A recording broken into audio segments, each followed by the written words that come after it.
In this guide, I'm going to show you how you can enable building here in Fortnite. Before we do get into this guide, make sure to like the video and subscribe to the channel with all notifications on. It really does help with the channel and it lets us know that you want more content like this. We'd greatly appreciate it. And if at any point throughout this guide you did have any questions, ask them down in the comment section below and we could help you out further. I'm going to be doing my best to reply to every single comment down there. Now, starting off in the main menu of Fortnite, what you need to do is actually select whatever game mode it is that you're in.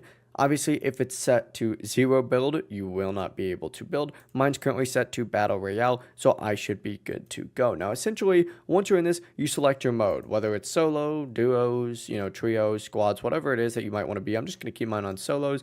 And essentially, what you need to do is get loaded into your game. And whenever you're in game, you'll be able to build as long as you have materials. You can farm materials just by, hitting certain things around the map, like trees, houses, rocks, whatever it might be. If you're still having issues and it's not building, what I'd recommend doing is going into your settings by clicking on your profile picture, go to settings, and then either going into your keybinds or your controller binds, just like so. Scroll down until you see whatever your build bind is and make sure that it's actually set to something. If it's not set to anything, it's not going to work, obviously, so check that as well. But that is it. It really is that simple. If you have any questions, ask them down in the comment section below and we can help you out further. I'm going to be doing my best to reply to every single comment down there. Before you do leave this guide, make sure to like the video and subscribe to the channel with all notifications on. It really does help us out. Let us know that you want more content. Have a great rest of your day, though. Peace.